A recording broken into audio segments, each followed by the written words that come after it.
Liz Brunner is an Emmy Award-winning journalist. In times of crises, the citizens of Boston turn to her for truth, guidance, and a familiar presence to lean upon for 2 decades. Today, she has brought her skills learned from behind the anchor desk and life lessons gleaned from her ancestors from India to the Mayflower to her own media consulting business, Brunner Communications, which helps people find their voice and lead with presence. In her new book, Dare to Own You, she synthesizes her work into a key thought. She says, today, every single one of us is a brand, and we have an opportunity to showcase our brand and who we are in our best authentic self, and it's important to do so. You have to own who you are in order to do that. Hello, and welcome to At the Podium with me, Patrick Huey. At the Podium is a multimedia platform that brings together people from a diverse background of lives, careers, and experiences who all share one thing in common. They have stepped fully into the transformative power of finding and raising their voices to make an impact on the world we live in today. At the Podium holds a space for everyone to share their stories, to be heard, and to bring us inspiration. Today, I'm thrilled to share the podium with Liz Brunner. An Emmy Award-winning journalist, Liz Brunner's television career spanned 28 years and featured many memorable highlights. Along with co-anchoring the #1 rated 6 p.m. newscast at ABC TV, WCVB News Center 5 in Boston, she conducted exclusive one-on-one interviews with prominent figures ranging from professional athletes to global political leaders, including President Barack Obama, as well as cultural icons such as Oprah Winfrey. In 2013, Liz excitedly embarked upon her next chapter, becoming the CEO and founder of Brunner Communications and launched BrunnerAcademy.com in 2020. Both are dedicated to helping people find their authentic voice, tell their story, and lead with presence. Liz is also the best-selling author of Dare to Own You, taking your authenticity and dreams into your next chapter. As an expert communications coach and motivational speaker, Liz is also the host of the Live Your Best Life with Liz Brunner podcast. Liz guides her guests to share their stories of self-discovery and recreation. A classically trained vocal performer and former high school music educator, Liz holds a Bachelor of Music degree from the Lawrence University Conservatory of Music. She has performed with the Boston Pops and at professional sporting events for teams including the Boston Celtics, the Boston Red Sox, and the New England Patriots, among others.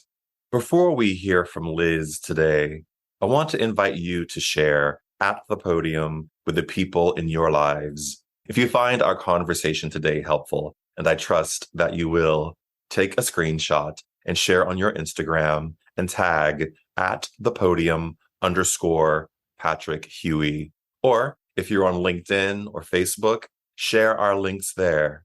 Your shares, likes, and 5-star written reviews help grow our audience and move us up the charts. I'm grateful for your support in this capacity. Okay, Liz, welcome to At the Podium.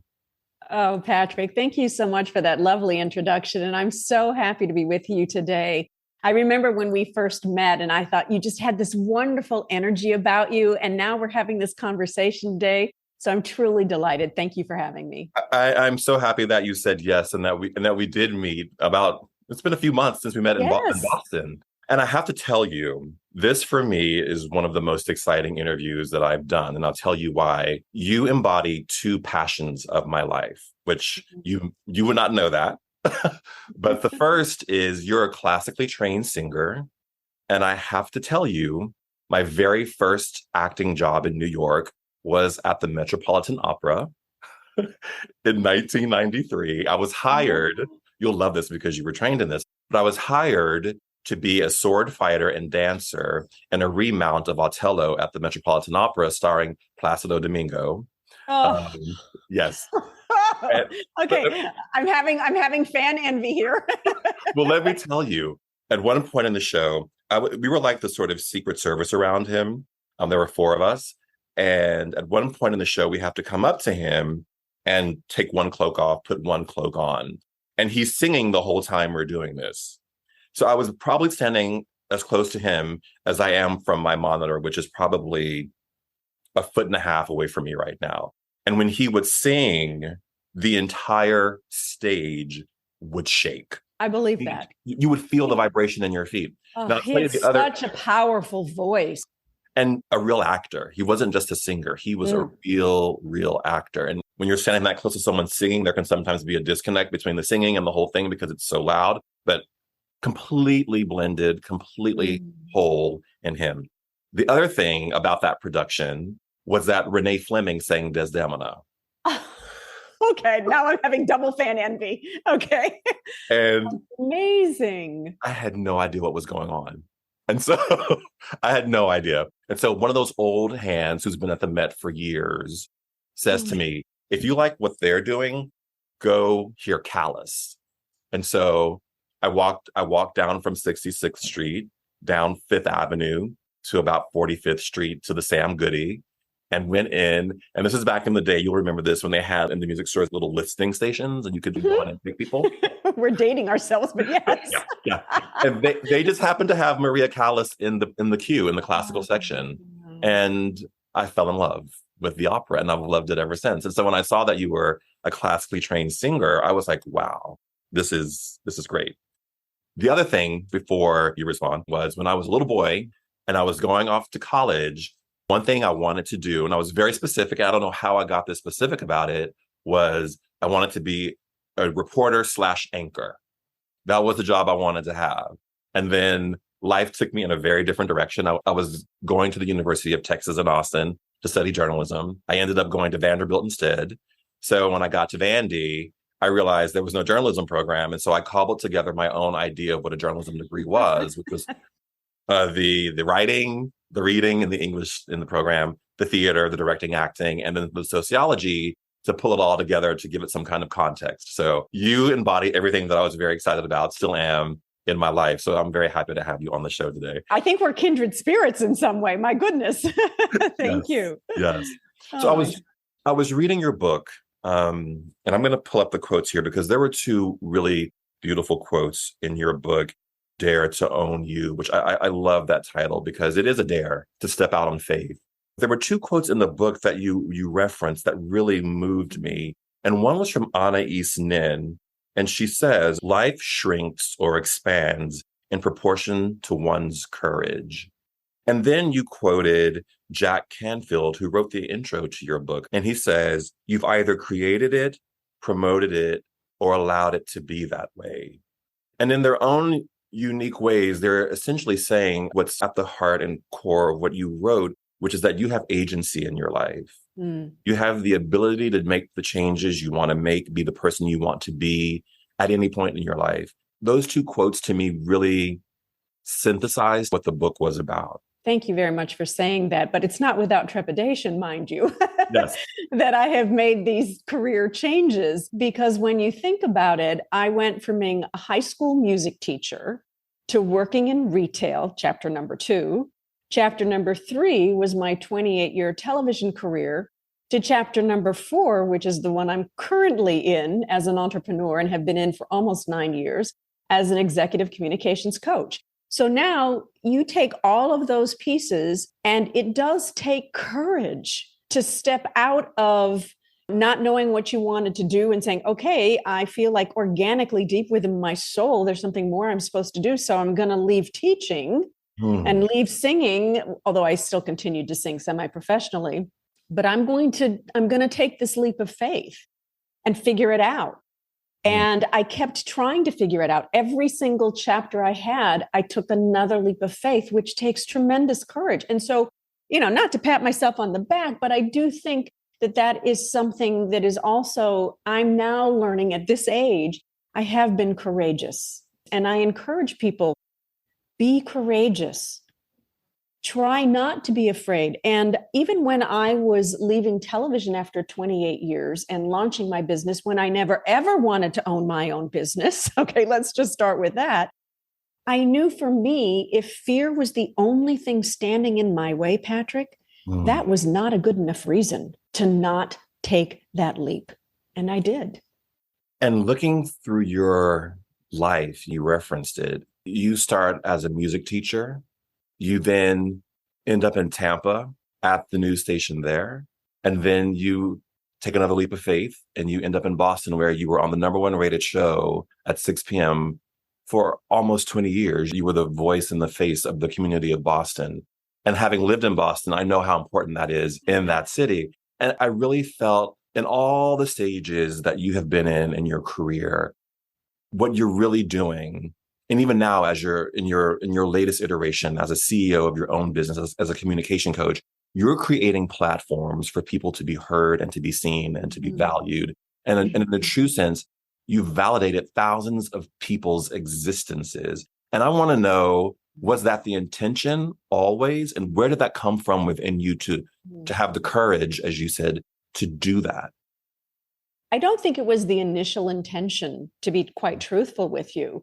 And when I was trying to figure out what my next chapter was going to be, because I really didn't know, I was confidentially talking to people 2 years. For 2 years, I was talking to people before I left television to say, what does somebody like me do? When you're thinking, maybe there's something else more. I again was feeling this organic feeling of there's something more I'm supposed to be doing. And for me, to be able to step back and kind of figure out 3 different lanes, I thought, okay, I could be some communications expert at a corporation. I had no idea who. I could maybe get more involved with charities, nonprofit organizations as an executive director, although I'd never done that before either. Or I could launch my business and I could teach people about presence and public speaking and presentation skills and storytelling and leadership. And oh, yes, media training too. And one of my mentors said to me, Liz, you're well known, you're well respected, you have credibility. That is value. Why would you give that value to somebody else? Launch your business. 6 months, 9 months, you don't like it, you don't have any clients, you can always go do something else. And in a kaleidoscope moment went click for me, and I made the decision that day. And 6 weeks later, I was gone, I did it, and I launched my business, and I never looked back. And I really didn't know how I was going to do all this. As I said, I never ever wanted to run my own business. I didn't think I was smart enough to run my own business. But I remember confidentially sharing that vulnerability with somebody. And this is what they said to me. He said, Liz, you're smart. You'll figure it out. It's like, okay. And I've always had a mantra, Patrick, of just because I've never done something doesn't mean I can't. I just have to try. I'm not going to be 100% successful at every single thing I try, but I'm going to try. I'm going to try. And I did. And I learned as I went along as to how I could help people, how I could help them find their voice, a lot of the time through my own experiences. What I think makes a really good teacher, a teacher is also a student. And if you're a teacher, you are also a student. And as long as you continue to be a student, you are learning and growing, as well as teaching.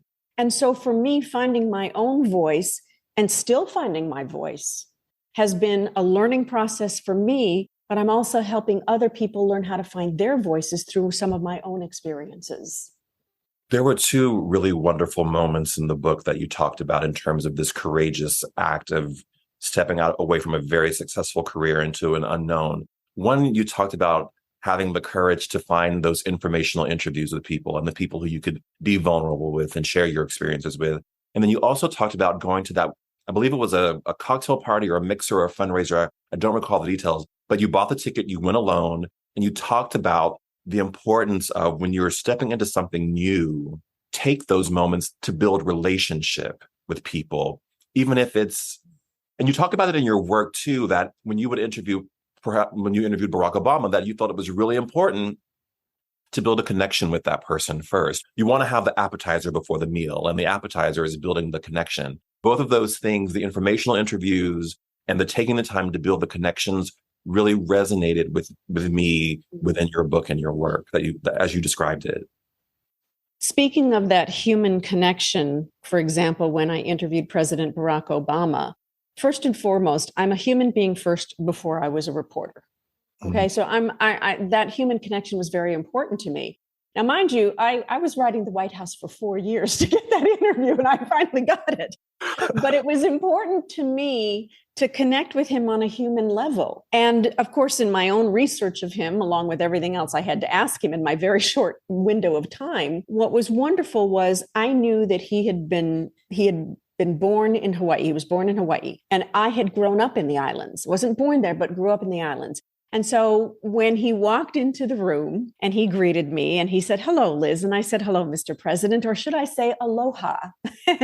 And so I chatted with him and shared with him that I had grown up in the islands. So we had that wonderful little moment of connection. And then at the end of the interview, I saved a question for the very end because I was afraid that his team would kick me out the door and I wouldn't have any more time with him. But I asked him, which is harder, being president of the United States or being the father of 2 teenage girls? Again, I wanted that human connection that people could connect with themselves and would resonate with them. So it is about that human connection, and it is about relationships. And the event that you were talking about was the Boston Business Journal Power 50 cocktail party.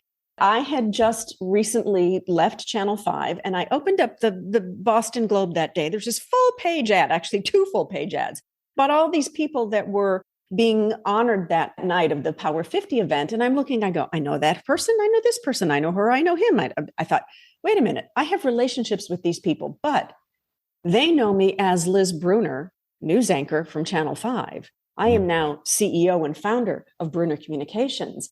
And I bought my ticket and I went because I felt it was very important to continue to reestablish relationships, but at the same time, I needed to have them begin to see me in a new light.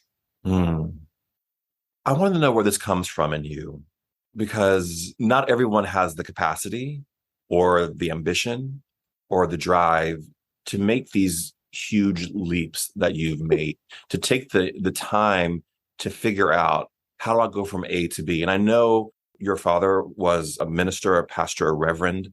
I know you come from a multiracial background, which we'll talk about. You're capturing me on so many levels right now. And I think one thing I want to know is where within you does this ability come from? I do have a faith, and I think that plays a role. But what was interesting too is I've wondered that myself. Where does all this come from?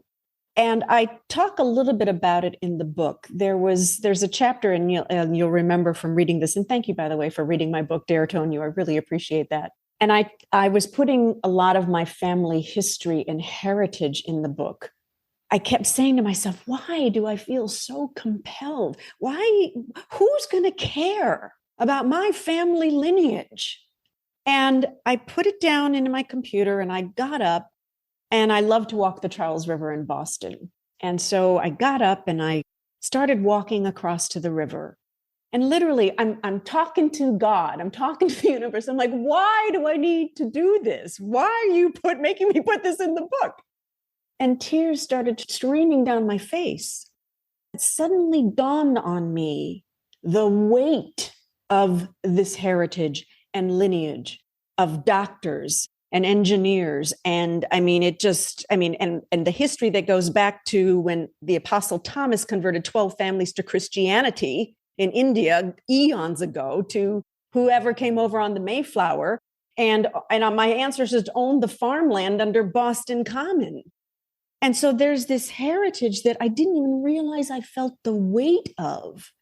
And then it dawned on me, not that my parents ever put any pressure on me. You have to succeed. You have to do this. You have to go after that. I never felt that. Unconsciously, though, I believe it was there.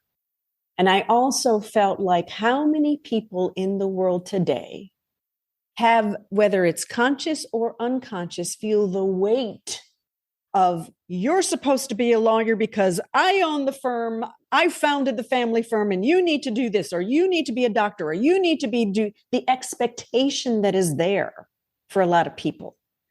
And again, I did not feel an expectation consciously.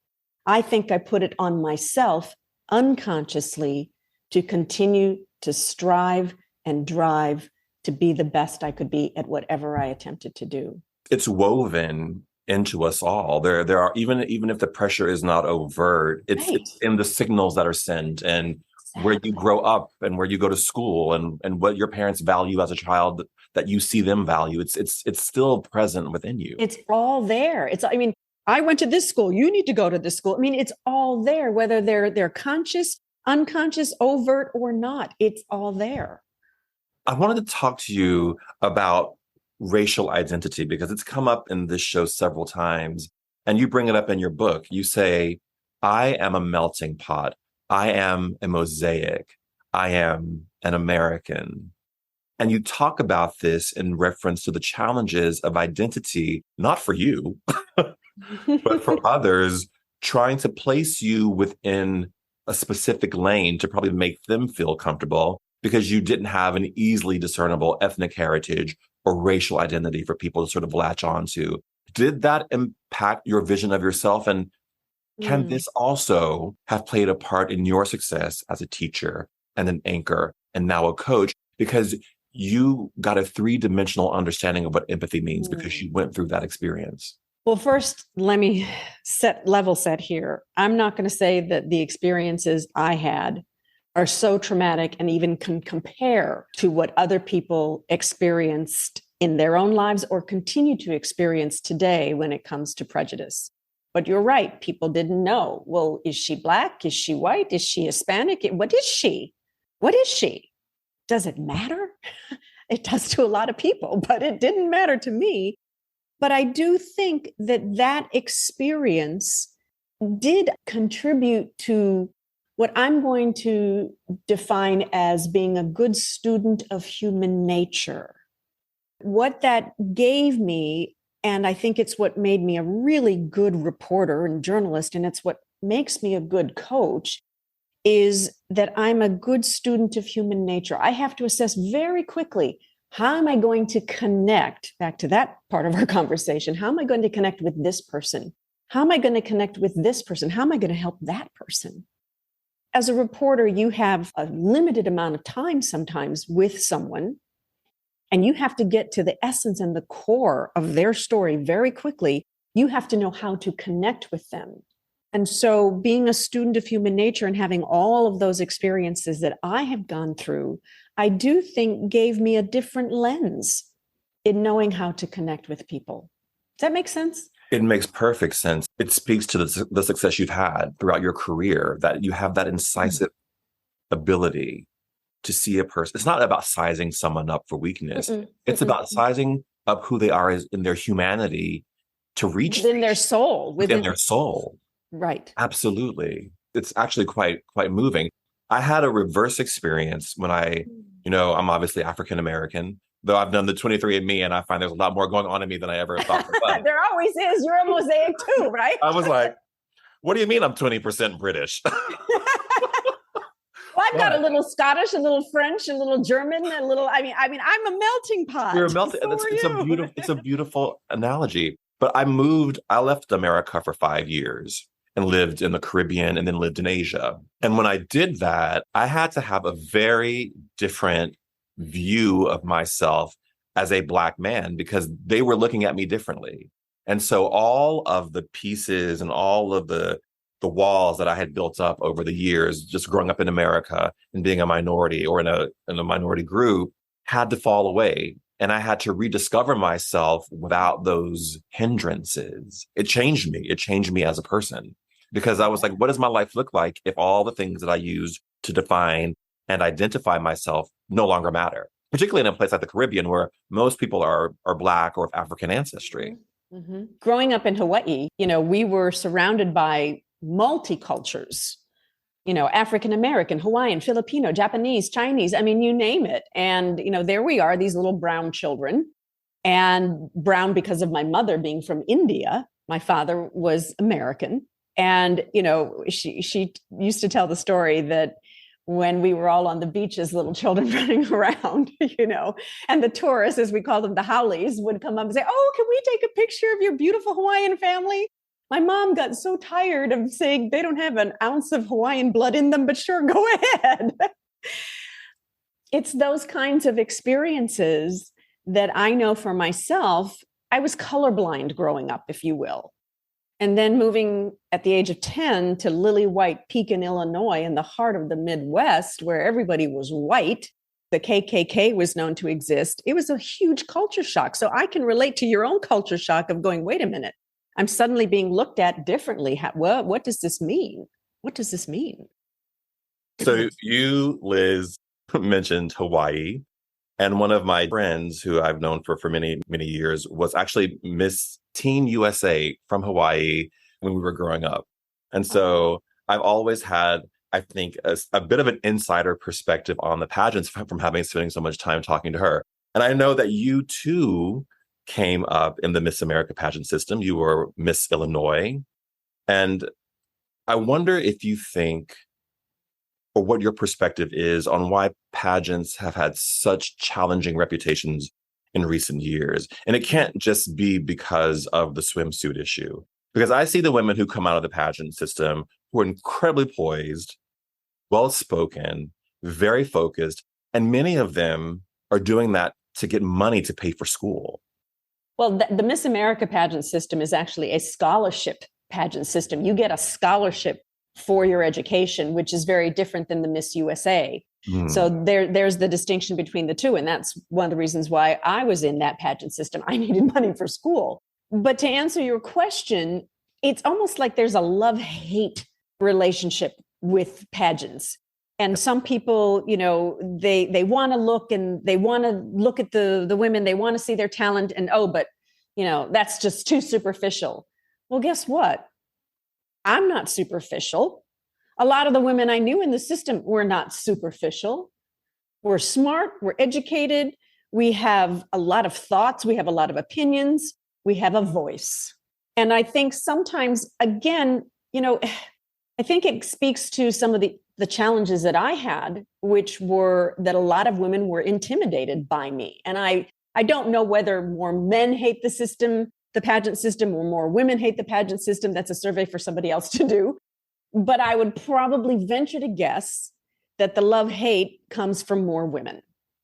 And whether it's a jealousy, whether it's being intimidated, whether it's thinking that, all those women are just superficial and they're not authentic, I just don't think they understand or have met enough of us, if you will. And it is not always about the swimsuit competition. Look, do I like to take care of myself? Absolutely, yes. And it served me well in an industry where I'm on television every night, okay? You have to take care of yourself. And there's nothing wrong with that. There's nothing wrong with that. So I'm not sure what the reason is, but there is a love-hate. I would have to concur. And Kelly, her name is Kelly Hu, went on to have an amazing career as an actress. I mean, she's been in the X-Men movies. She's been in amazing movies. And she makes no apologies about it. It was a platform that I think for many of us afforded us an opportunity. I probably didn't take as much advantage of my platform when I had it.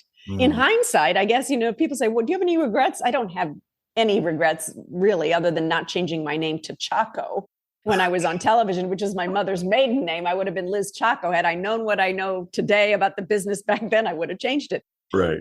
But truly, I don't think I knew enough of how to leverage that platform. And you know what? Today, Patrick, every single one of us is a brand.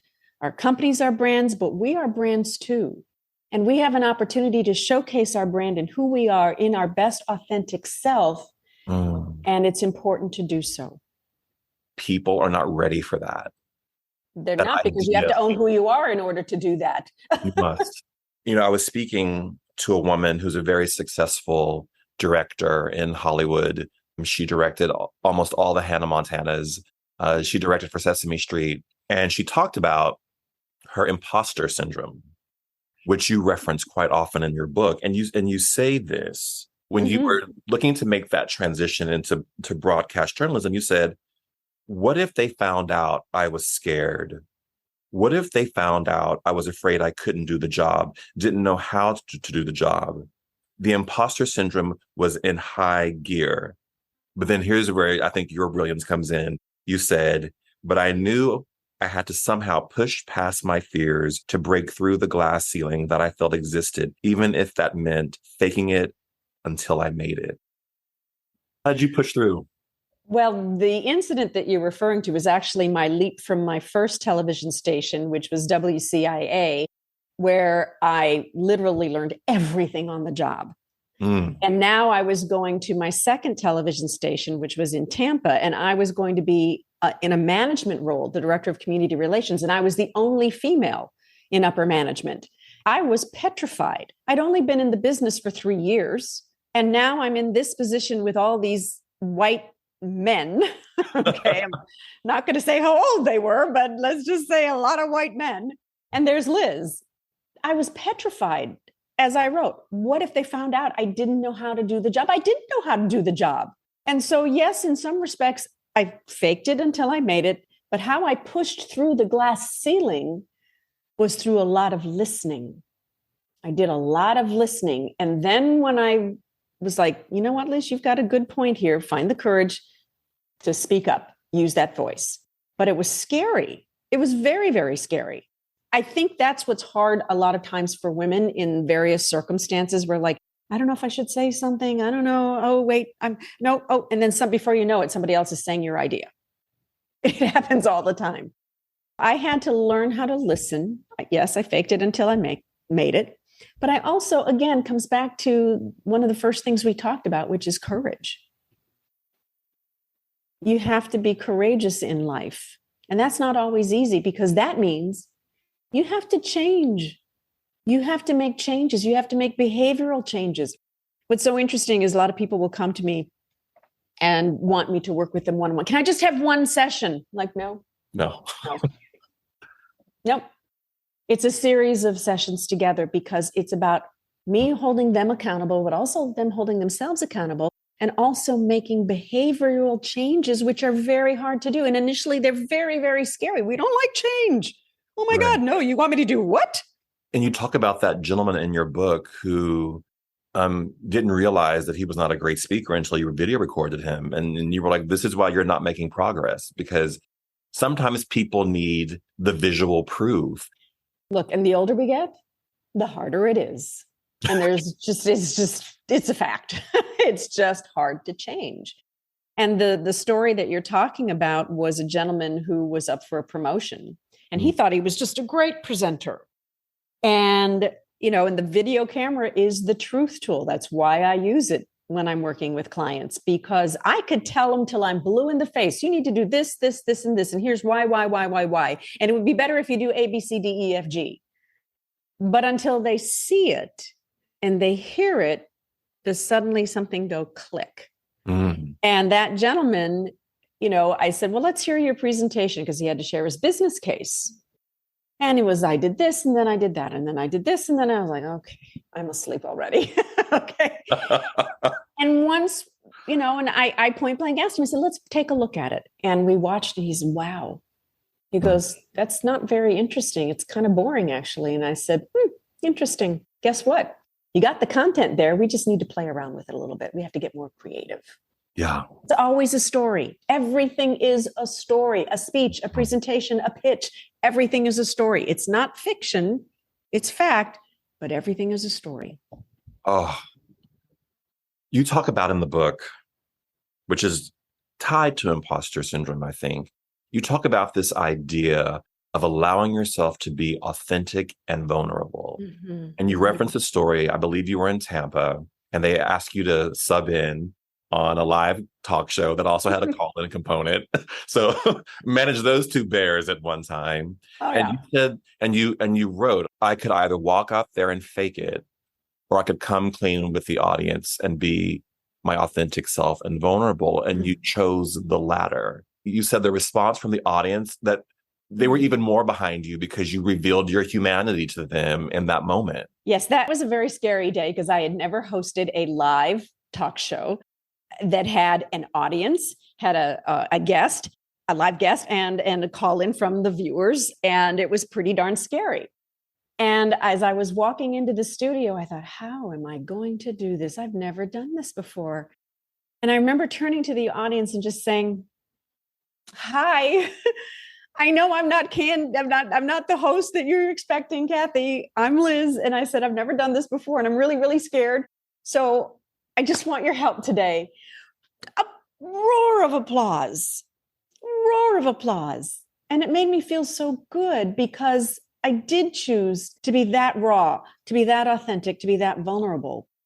And what's interesting about authenticity and vulnerability is that vulnerability is not wearing your heart on your sleeve for everybody to see. Vulnerability is sharing your stories with the people who have earned the right to hear them. Authenticity, again, not throwing yourself out there and for the whole world to see every emotion you have. No. Authenticity comes down to who are you at your core? What are your values? And when you align with those core values, you never have to question your behavior or your actions. So it's a slight difference, but those two things are so important when it comes down to imposter syndrome or outsider syndrome. Man, do we have to hang on to that. And I did that day. And I'm really proud of myself for doing that. I didn't go in there thinking that's what I was going to do. I didn't know what I was going to do, but I'm glad I did. And you also, in this section of the book, draw a really beautiful distinction between being authentic in that vulnerable way that you've just described, but also being stubborn and habit. Yes. And I think that's we live in a time now where we all talk about my authentic self. And oftentimes I'm just hanging on to the bad habits that I'm comfortable with, as opposed to really stepping into that place of vulnerability and being present with people. Exactly. A lot of people call that authenticity because they're afraid to change. Well, I've always done it this way, and this is who I am, and I'm not going to change. I've had clients tell me that. It's like, okay, fine. But what's your intention? What's your motivation behind continuing that behavior? How is it helping you or serving you? How is it potentially, possibly hindering you from reaching the goals that you just told me you had? New behaviors are hard because it's all unknown. We want to cling to what we know. It's hard. Which is interesting because in a theme that runs through your book, then you highlight very specific people who are over the age of 50 who made changes in their lives. And you would think the antithesis, you would think, well, once you're 50, you can't change anything. Totally wrong. And I love that you highlight that life doesn't end at 50. That's when some people start doing their most amazing work. You've worked with so many people now. You've interviewed so many people. What is it about that 50-year-old age, that mark, that liberates people? I think no matter what age one is, you need to give yourself permission to assess, where am I in my life? Am I living my values, my core values? Am I living my principles of what I believe? Is my life where I want it to be? And if it's not, what do I maybe need to do to make a change? And whether that comes at 20 or 50, it's there. What's been interesting about the pandemic, and I have a personal theory, which is that I don't think it's a coincidence that the pandemic happened in the year 2020. Because if you think about the numbers 2020, prior to the pandemic, what did we think about? Go to the ophthalmologist's office, there's the big E on the wall, and where's that line where I have 20/20 vision? Well, the pandemic in many respects forced not all of us perhaps, but most of us to stop and go, whoa, what is going on in my life? Am I where I want to be? Is this the right job for me? Is this the right partner for me? Do I need to renovate my house? Do I need a pet? What do I need to be doing to make sure that I am living my best life? And I think, you talk about the great resignation that has been ongoing because of the pandemic. And while some of it probably is for people who are, quote unquote, in their 50s, I think it happened across all age ranges. So I don't think that there's an age range. I think it's about giving yourself permission to look at your life and say, Am I living my best life? Am I living my core values and my principles and my priorities? Are they in alignment with who I am and who I want to be, who I intend to be in the world? And if they're not, what am I going to do about it? That's the scary part. That's where the permission has to come in. You just mentioned the pandemic, and in your career in Boston specifically, you sat at the anchor desk for some major world events. 9/11, the Boston, and I went on YouTube and watched your coverage of the marathon bombing, which was spectacular and heartbreaking. Thank you. And I wonder what that meant for you as a journalist to sit at that seat in those life-changing moments for the world. I'll repeat something I said earlier, which is I'm a human being first before I was a reporter, journalist, news anchor. So those stories absolutely profoundly affected me as well as they did the world. 9/11, I ended up being the person who followed the victims' families from day one through 10 years. There was a group of them that were together with me at 6 months, 1 year, 2 year, 3 years, 5 years, and then 10 years. And to see the transformation, to have the privilege of witnessing their transformation and having them allow me into their lives the way they did, profound experience. When it came to the Boston Marathon bombings, I lived at that time 2 blocks from the finish line. I could see the finish line. I could see the debris from the bomb explosions. I witnessed the inspectors in their sterile white suits walking hand in hand, inch by inch across the Boston Public Library roof, scouring for evidence. I would look at the growing memorial on Copley Square with the sneakers and the candles and the teddy bears. And I mean, just thousands of pieces of memorabilia. And I would look at this outside my window, and then I'd go to work and I'd talk about it 24/7. I couldn't escape. And I finally had to force myself. To go over there and allow the emotion, because it was so profound and still touches me today. I remember when that happened and just the way America stopped, and yes, a lot of the news got that really right. And I think this is the complication of media today, is that in the midst of all of that, Rolling Stone put that picture of the bomber on the cover of their magazine. That I don't think if I were the editor of that magazine, I would have put on the cover of the magazine at that time, because I think it really disrespected what it's a lightning rod. Really, it's a lightning rod. Yeah. As I'm thinking about this, one of the things that strikes me still to this day is, whether it was those stories we just talked about or any of them, is that perhaps the best compliment I ever got, besides the one that you just gave me a little while ago, is that a viewer said to me, I know you have to deliver bad news, but somehow coming from you, I feel like everything's going to be okay. And that has always just stuck with me so much, because again, it speaks back to that human connection, that humanity, that being a human being first before anything else. And news is so different today, right? Oh my gosh.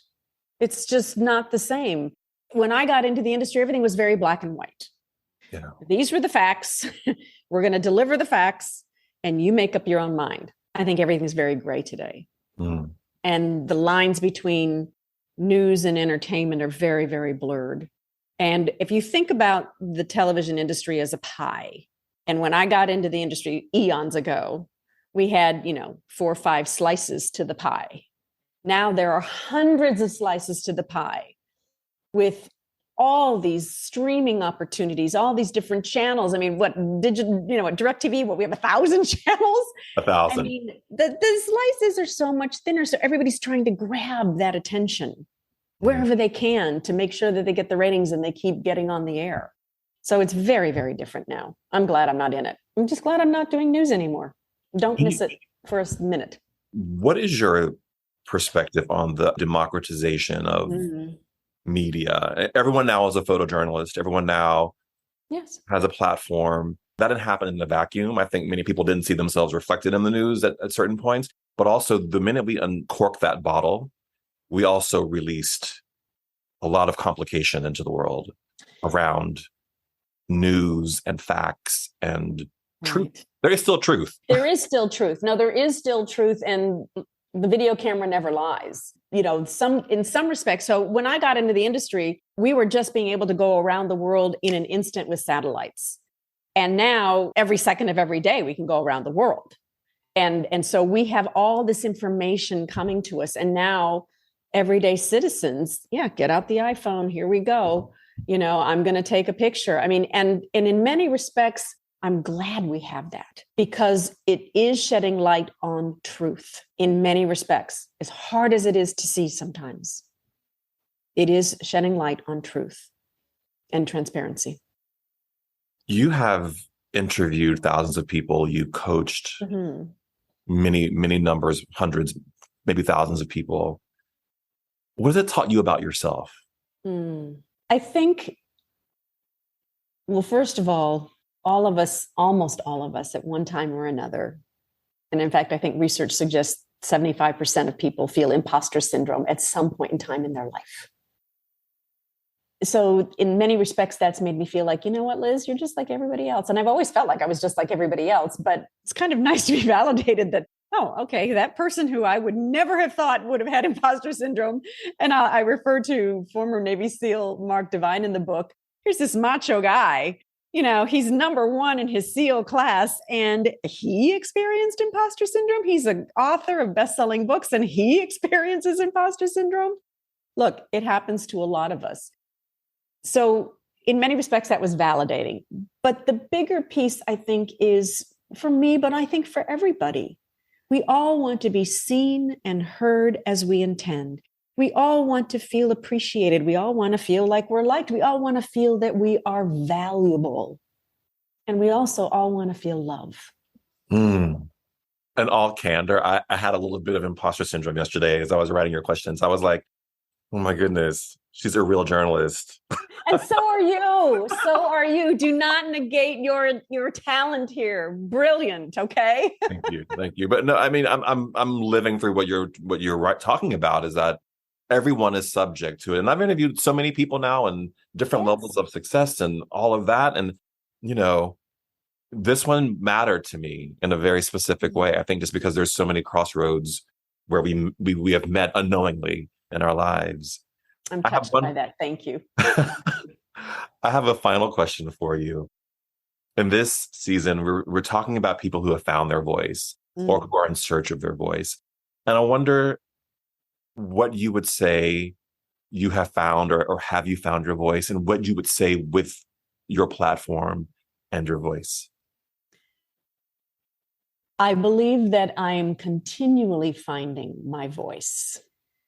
Have I found it more now today than I have a year ago, 5 years ago, 10 years ago, 20 years ago? Probably yes. And thank goodness for that. I'm only getting older.